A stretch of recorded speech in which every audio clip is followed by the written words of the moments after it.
Ready? I'm going to go in the following order.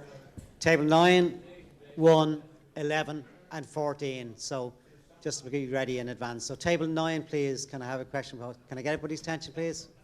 Table 9. Thank you. Yes, so it was mentioned a few times, but we were just wondering, why do prisoners on shorter sentences not get access to services that other people on longer sentences do?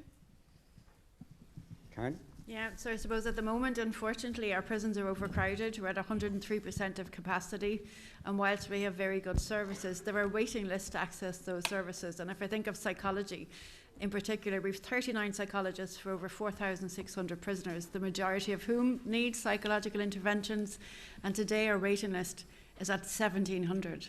So if you're only serving 2, 3, 4, 5, 6 months, you won't get access to that service, and then the interventions take quite a lot of time. So the difficulty is, whilst the services are there, we have a finite number of services and there are waiting lists, and if you're only in for a short period of time, you may not get access. And I think the second important point is about motivation. For a lot of people serving short sentences, they're in their throes of addiction and they're not mentally in the space to start engaging with services and begin the road to recovery. And I think for me, that's why those services need to be accessed in a holistic way within the community. Thanks. And Fergal, do you want to add anything, Fergal? No, not really, except just to say that, you know, we have about 400 people who are serving life sentences, and the reality is, for people who are sending down, there is a change in those people during the course of their sentence. And in the main, life sentence prisoners who are released on licence have served their sentence, have progressed through education, psychology, many other services, and are really, their risk to society is negligible. So, you know, those people with longer sentences, we can provide and engage in a much more meaningful way. Okay, well made. And I know the question was specifically within the prison service, so we'll leave that one just there. Table 1. So the question from our table is, why is there a disproportionate and higher proportion of young people in prison, and what can be done in and out of prison to help this problem? Can I pose that one firstly to maybe Sheila and Aisling, and please. I think one of the reasons why there's a higher number of young people in prison is to do with age. I think when people are younger, they're more active out in the community. They hang around in, you know, groups of much more social, much more involved with young people, with their groups of friends in the community. And drug use, and I absolutely am putting the point forward that drugs is a huge reason why people end up in prison. But drug use and drug involvement is more prevalent amongst the younger groups of people. So I definitely think that has a huge reason. Offending behaviour peaks at the age of 19 when we're talking about the younger generation. So offending does tend to be higher right across all levels of offending for young people. But when we introduce drugs into the equation, that gets bigger quite significantly. Why is there a lack of services for it? It is a totally different piece. It's down to resources. We are pumping. It costs so much money to send a young person to Oberstown Detention Centre for a year. I'm not exactly sure, but I think it's about 300,000. Yet, in order to provide services like what we do in Compass or in, you know, juvenile justice services, you're talking about, for every 100,000 that we get, we could probably work with about 12 young people. So that's a serious question. Why are we putting so much money into imprisoning young people and not putting the same amount into the community setting, when actually that's where the majority of young people are, the majority of people who are involved in offending are of that younger age, and we need to do something. There's a serious question to be asked about how we divide economic resources to these responses. And Aisling, thanks for sharing some figures, you know, to put in context for us, which makes it really well. Yeah. Just before I go to Sheila, can I just ask maybe Gary, Brian, or Keith, if you want to make any comment just in your sense of this and young people? Might have caught you on the hop. Yeah, I suppose it's just what Aisling is saying there. The younger people are out there. Drugs are really prevalent at the moment. You don't have to go very far to find a group of young people with cannabis and, you know, unfortunately other drugs like crack cocaine. We're in the middle of a crack cocaine epidemic in this country, and look, people make mistakes when they're young. They experiment with these drugs and they end up in all sorts of trouble. As in relation to the services, I'd say it's down to the availability of funding for services, and maybe it's important to try and fund these services for youths and to try and direct resources in that direction. That would be my thoughts. Okay, and I'll come back to Brian and Keith in a minute as well, and on other questions. Sheila, do you want to come in on that one again? I think I'd just like to add in just a piece of that bit of you can't be what you can't see. And if you don't have if we're in a deprived community that the social capital is poor, if we haven't resourced our communities, and you've got older men hanging, that are leading out and drugging, trying to get your attention, then they're the only people you know. I know, Brian, you talk about the first time you smoked wasn't a cigarette, it was a toke off a joint. Yeah, at 11. So, when that's where society is bringing you, that's the reality of how you end up very quickly on a fast track cycle into prison. Thanks. And can I just ask Karen? Yeah, I think I mentioned earlier, and for me it's the most shocking statistic in terms of the demographics who make up our prison population today. The average school leaving age of everybody in prison today is 14. If you disengage with mainstream education, you become lost, and it's very easy for you to get involved in crime. The crime is often related to an addiction, and you spiral out of control very quickly.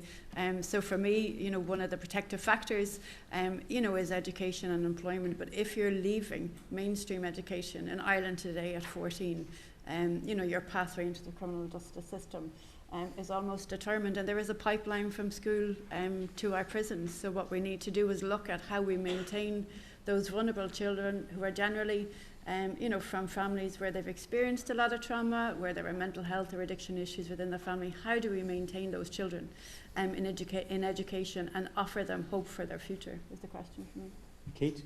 Thanks, Karen. Maybe, like, when young people come into prison, there's a reason why they're going in there, and, like, what happens is they go into prison, but even they got assessed when they came into prison, even permission to be assessed for ADHD, dyslexia,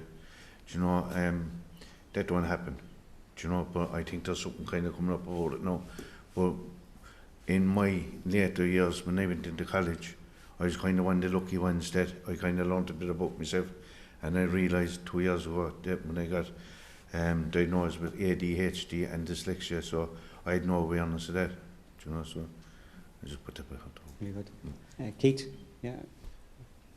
Sorry, Fergal, and then... Just if I could just add to that, as our previous speaker mentioned, there is this cliff edge between being a child and being an adult at 18, and people continue to develop cognitively, we believe, up to about 24, 25. So, we have a lot of people who are very immature, young adults in prison. What we try to do is engage them in things like psychology. We use our assistant psychologists to engage specifically with young people 18 to 24 to try and get into them so that we don't have those people coming back into prison. It's a very limited kind of service, but it's a very good service. The research showing that we're making good work. GASHCA works with people under 26. GASHCA is embedded within the prison service. And President Higgins has come in many times to present the GASHCA awards to prison. So there are things going on, but there's a disproportionate number, and we can't influence the numbers who actually end up in custody. Okay, and I wanted to give a lot of time to that question because I think it touched on a lot of really important issues. I'm just trying to move on. So table 11, please, and then table 14, if you can get ready.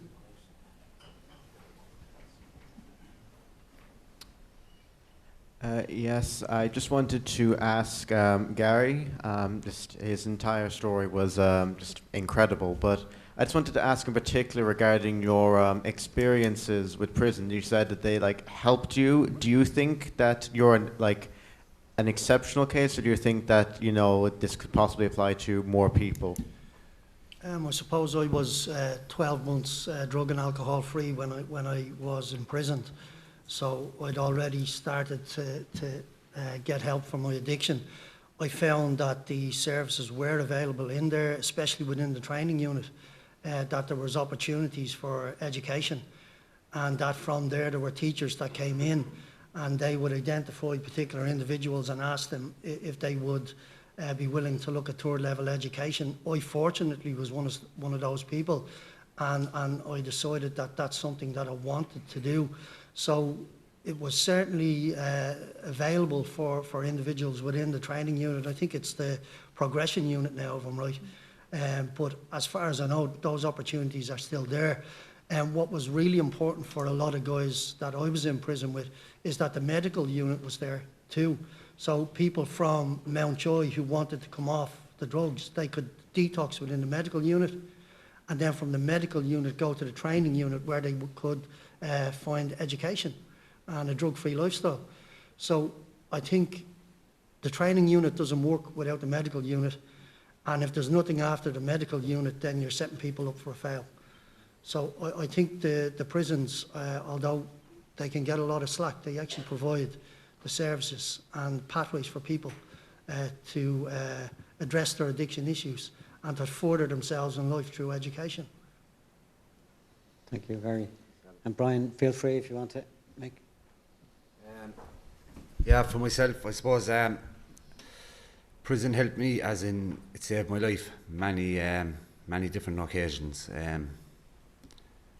And I would, with the prison, I would get well, as in I'd put on some weight. I'd have 3 square meals a day. My health was looked after. I wasn't in a position to seek help. I was doing shorter sentences, but I was in the thick of addiction going to prison. So for me, I was trying to find drugs in prison, and I had no issue in getting that. But like Gary said, for certain prisoners that are there for longer sentences, there is a lot more there for them. And I suppose, the truth to be told, I didn't want help at that time, you know. I just wanted to go in and get myself well for a couple of months and come back out and do it all over again. That was my mentality at the time.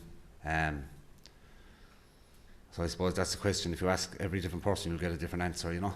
But great question. Thanks. Thank you. Okay, I'm just going to get some more in. Can I go to table 14? And if I can just ask table 3 and 8 to be ready as well, please. Hey there. We get a question for Dr. McCaffrey. On last session, we get to hear strong opinion from Paula's life experience that prison does not help at all with drug problem. How would you change her mind? Just before I go to Karen, she reminded me beforehand that she's not actually a doctor, so if anybody gets sick or falls ill, just so Karen. Apologies. I think we provide incredible services, you know, to people who have an addiction. For me, I think it's a shame that people need to come within the criminal justice system to access those services. But we have a range of services. We have a healthcare team. We have doctors and nurses and addiction counsellors. And I think that the guys have spoken to the fact that you need to be in the right place to begin that journey of recovery. So one of the things we're doing at the moment is we're working with the Recovery Academy and the Recovery Institute to develop a peer-led recovery programme within our prisons. We believe that peer-led models really, really work. We've got some really successful models within our prisons and the Red Cross, the Samaritan's Listener scheme. So there's absolutely more we can do to support people. But my fundamental argument is it's the addiction that leads a person into criminality. So what we need to do is to look at prevention and prevent people coming into the criminal justice system. And when you look at that 78% of people who came to us last year for less than 12 months, they're public order offences, they're drug-related offences, they're theft, they're burglary. And what we need to do are to put the support services that are available within our prisons available in the same way and as easily accessible within our communities, so that we prevent people ever coming in contact with the criminal justice system by virtue of their addiction. So I do accept a prison service is not a perfect service. We don't have unlimited resources, but what we do have is huge empathy, huge compassion, and a huge desire to help people within our prisons have hope for a different future. But for a lot of those people who are in the throes of active addiction, they need to make that decision and come on that journey with them. And when you're coming to us for 2, 3, 4, 5 months, you're not in that space, unfortunately. Aisling, can I just ask you if you'd like to make any comment, and then I'll let Sheila. Aisling, yeah? There's a lot of people out there as well who aren't necessarily looking to get clear from drugs. Connor, who I didn't get to speak about, is one such young person who is a daily cannabis smoker. He functions normally well. You know, he's on a scheme, he's working, he's got a good group of friends, but actually what we might say it's an addiction because it's daily. He is saying, I am going to continue to do this. I do not want support. I do not want to give up cannabis. Now, he has gone to prison. That says 5 days up there, I should say 5 months. I just realised that. And he's going to go back to prison. He's out now, but I know he's going to go back because he has 2 more possession of cannabis charges up before the courts. And this is an issue as well when we have young people in modern Irish society who are choosing to take drugs and who want to have cannabis and maybe some other drugs as part of their life. And that's a piece that we're going to have to look at. Not all drug addiction is coming from trauma or is a full-on addiction. Some of it is recreational use, some of it is choice-based use. And we need a response to that too. We need to not criminalise young people because on a Saturday night they choose to engage in recreational drug use. We need to not criminalise young people because they want to have a joint after they finish their day's work. But we need to not ignore it either. It's a problem. He keeps getting picked up because he keeps getting caught. The police know. They know him now. He gets caught and he's got a bag of weed in his back pocket. I think he's got like over 21 charges or something like that now.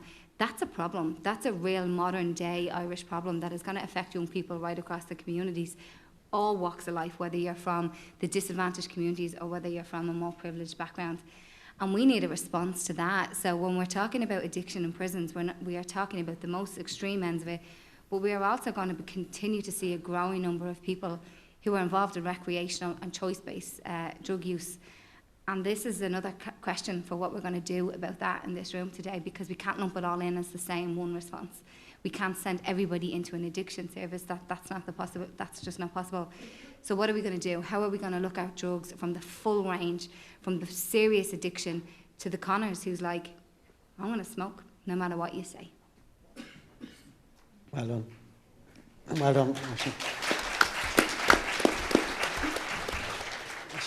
Well done for bringing that into the mix. Aisling, it's important that we and all the members here, full range of the issues that we need to grapple with in our recommendations. Sheila? Yeah, I suppose I just wanted to say that for some people, I've actually forgotten now because I was so much engrossed in what Aisling was saying. I think what Paul was talking to was the 2 pieces. One, when women go to prison, it's very different than from when men go to prison. They're very different circumstances and very different consequences for them. And as a society, we doubly judge them. When a man goes to prison, invariably there's a woman at home looking after his children. There's a woman coming to visit him, and there's a woman making sure that he's got money when he's in prison. When a woman goes to prison, her children go to care. Nobody comes and visits her, and she is and she's almost also stigmatised for being a bad parent. And when she comes out, she's homeless, has to try and get her children back, deal with her addiction, get her children back, and be stigmatised throughout all of that process. So I think we're talking about 2 very different issues. And there are lots of problems, for men who go to prison and who go to prison on short-term sentences and getting access to resources that I think we can provide better in the community. But I think, as Karen said as well, the prison don't get to choose who comes. The court decides that. But the court is left with, when we need a community, when we need to respond in some way, the judges seem to think the only options they have is prison. But that's very often the case when you're looking at 6 or 9 months to get into residential treatment, or onto a methadone program, that these things take time. And when you're in time in the community and you're in chaos and you're in addiction and you're picking up more charges, because to get on a methadone program, you have to be using heroin. You could be 2 months waiting to get on methadone, but you have to use heroin throughout that. So effectively the HSE is saying to you, yes, we know you're buying an illegal drug, but we can't do anything about it until we get you on a methadone program. That's the reality of it. So every day they're going out to commit a crime, but 1, using the drug that's illegal, and 2, probably having to go to get money to fund it. Okay, but that's Sheila, the process. Just no Fergal wants to come in, and I do want to take 2 more questions, so Fergal, briefly if I can. I just want to make a very quick point. One of the things that the prison service has done this year, and I think it's commendable from our side, is we've engaged under contract people with lived experience. And this is a really important thing, because prison service are a security-oriented service. We now pay people who are former prisoners with lived experience to come in and work with our services, our psychologists, our nurses, our educational people. And an example I would give you, the two Norries are the first two people that we engaged. And Timmy would say that when he sat in on groups with psychologists, and they were talking, it was the meeting of theory and practice. So they were talking about people on release and how they're going to navigate their lives post-release. And a question came from the floor, but how the fuck am I going to go back when I go back to my Ross or Knocknaheeny or Denora Avenue, where I'm from? And that's where Timmy came in, and he said, that's a really difficult question, because, no disrespect to our psychologists, you know, they have the theory, but to have somebody with the practice there is really important. And to develop that concept, which I know Karen wants to do, is really important going forward. Because prisoners listen to prisoners, and they really have an impact. And bringing that lived experience, which I'm delighted to see here today, within our correctional system is a really important development going forward. Well done, Fergal. Really quickly. Really quickly to that. 4 seconds. Is that the prison service is one of the bravest national state services to actually be brave enough to do that. They've allowed us that if we employ people of conviction, with conviction, that they're allowed work in the prisons as long if we're standing over them, there's no problem. But the prison service have now employed them. No other state service has done that. Thank you. Well done. If I can go to two tables, table 3 and table 8, and I'll take both questions together, just conscious we're eating into your deliberation time. So table 3 and table 8. Table 3 firstly.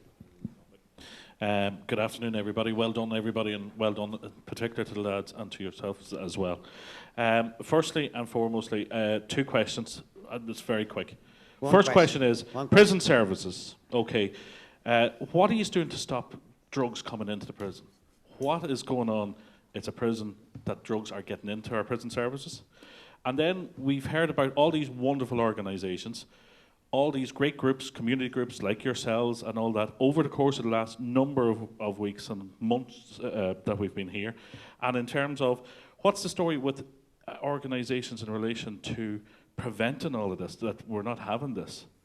And secondly on that, if there was a national organisation, do you think there was one body there, do you think that would work, or is it a case of you're in my territory now, stay away from my territory? 3 questions, actually. Thanks, Paul. Yeah, I know, I was going to go back to that. The prevention one I'm going to hold for our next mention, but it does come up and we're all anxious to get to it. Sorry, can I take table 8 and I will come to the table 8, please. Thank you. During the first couple of assemblies, we heard a lot of contributions about destigmatizing addiction and removing the association with criminality from addiction. And I know Dr. McCaffrey did mention it would be great to have lots of interventions available outside of prisons that are currently available in prison, but it does sound like from some of the contributions, particularly from the gentleman from the lived experience, that prison did actually play a role and it was a safety net for people. So how do you reconcile that role of prison being a safety net with also removing the stigma and the criminality that's associated with addiction? Great question. And so can I just take them pieces first? So the first one, Karen, to yourself maybe, what are we doing to stop drugs coming into prisons? I'll leave that specifically with yourself. Yeah, I mean, we take endless steps every day to keep drugs outside of our prisons, but as I mentioned, the drug-seeking behaviour doesn't stop at the gate, and people spend a lot of their time, particularly people in the throes of active addiction, coming up with ways to get drugs into our prisons. We have netting over our yards, we have perimeter security, we have drug dogs, we have screening arrangements front of house.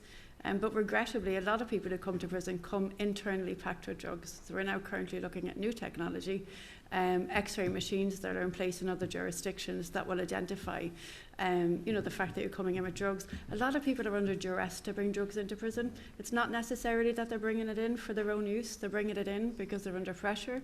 They're bringing it in because they have a drug debt, and it's a way to settle a drug debt. So I have said, and I'm really honest about this, we will not have drug-free prisons until we have drug-free societies. But it is incumbent upon us to take every step we can to make our environment drug-free, because I really believe, and for particularly people people in prison who are parents, the best service we can do for that parent and for their children is to help them to achieve recovery while they're in their custody, because when they go back out, they have a much better hope and an opportunity, for a greater future. But it is an endless task, and as soon as we close down one avenue, regrettably another avenue opens up. So really what we need to do are to get people in active addiction and to look at a different sanction that could be community based, that would deal with the offending behaviour, but that would tackle the root cause. And the root cause is the addiction, and when they come to us for a short period, unfortunately, we're not in a position to tackle those root cause issues. Okay, I'm just trying to get through a few here now. The question came up before, Sheila, maybe to yourself first, is would a national body overseeing provision of these services at all ends of the continuum, would that make sense? What's your view on that? As a Cork woman, I'll always say no. I don't want to be ruled by Dublin. I think there's difficulties in it because you've got different resources in different areas, and if you're talking about rural Cork, if you're talking about Kerry, like we'll support projects in Kerry because there's not enough of a prison population, thankfully, in Kerry to actually warrant a project on its own right. So I think if you're to have a national programme, there's lots of challenges in all of that. So I think that you have to look. Sounds like a no, but you have to look at the communities where people are coming from prison and are coming from the prison back to the community and vice versa, and put your resources there if we're looking at a prison point. Karen, I want to get in briefly because I want to bring in the three guys. I think there's actually a really good model, and it's actually in Northern Ireland, not too far away from us. They've developed support hubs, and they're hubs in place in communities to tackle the root causes of offending. They're an integrated service, and they have the council, housing agency, youth justice, probation, education, all co-located, and the aim is to provide services to families and to children within their own communities and to make the access to those services easier. I think there are some really actually green shoots in Ireland in relation to looking at the future as to how we could do this. So I know under the Taoiseach's office they've established a child poverty and wellbeing unit, and there are a couple of aims of that unit. One is around obviously dealing with child poverty and marginalisation and economic marginalisation. Secondly, really importantly, it's around education and access to education and retention.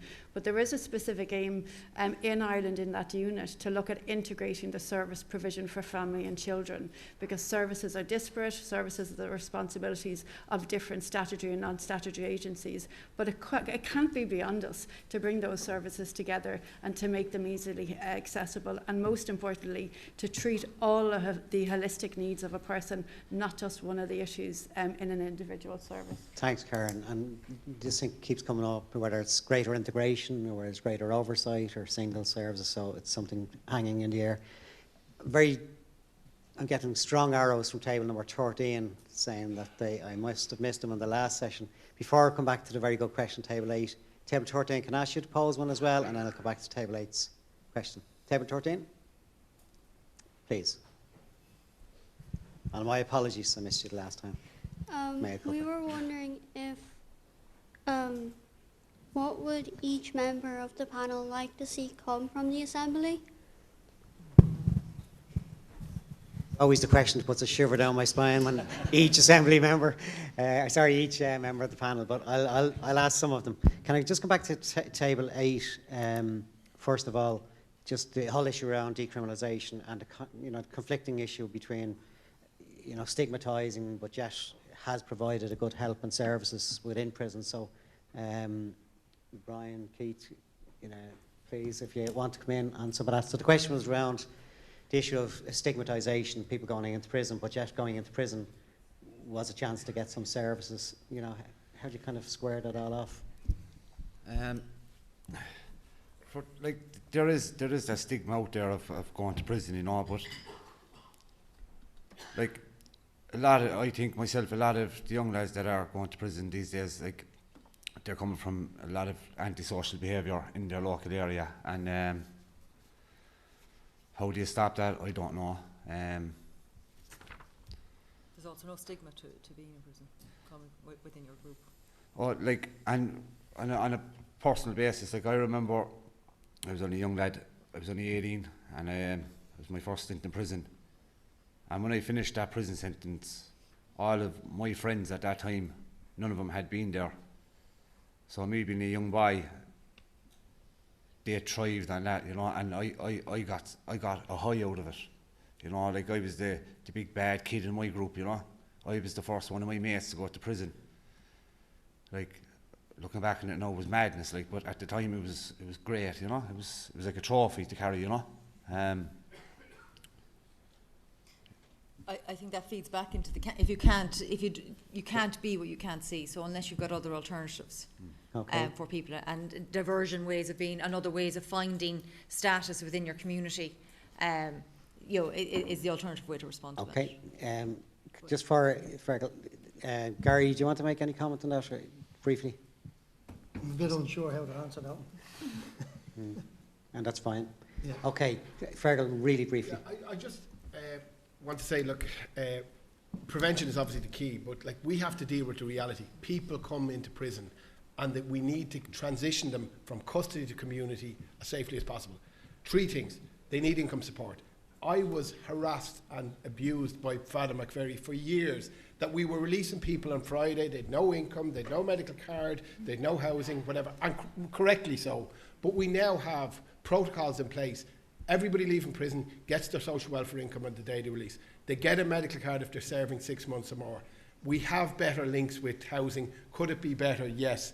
But we still have problems with employment, and we still have problems in housing where people, through estate management issues, are excluded. So we've made progress in terms of, because people need protective factors when they leave prison, and society needs to be willing to accept them back. Okay, thank you very much. Look, okay, what I do just is table 13's question, and it's literally in one word as best you can. From each of the panellists, what area would you like to see us make a recommendation on? I mean, that's the question. What area would you like to see us make a recommendation on? So, just in one word, or maybe 2, maybe 3 max. Karen. I mean, for me, it's about providing integrated treatment services outside of the criminal justice system. We shouldn't criminalise and stigmatise and further marginalise people by sending them to custody to access services. That was 4 words. Well done, Karen. Yeah, Fergal? For me, as somebody who used to work in the HSE when they had childcare, it's about better prevention, it's better child and family services, better family support. Thanks, Fergal. Sheila? I think it's addiction treatment and detox services that are responsive to the needs and the urgency that comes with that. Good. Definitely more treatment services. Maybe one treatment centre that suits, you know, medical unit in it. You know, that's what I think it needs. Thank you, Brian. Keith? I suppose young people there, you know, I suppose. If they get convicted over, we'll say, joints of weed or small, like that's going to hold them for a job and things like that, you know. They need to kind of look into that kind of thing as well, you know. And Gary? I think the drug courts could be better utilised.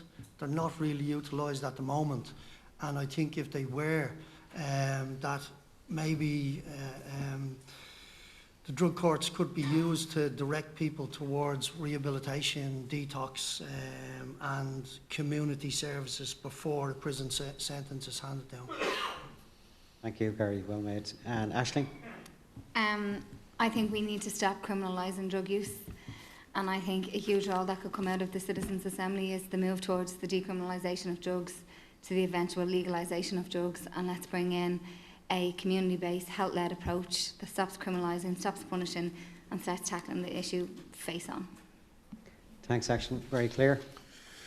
I think just very quickly to do justice, table 13's question, I think the issues are integration of services, prevention, addiction and treatment services, drug courts and decriminalisation. So something that's been very strong themes throughout the process so far. Can I just firstly thank our panellists. I'm always impressed with people who are working in this sector. And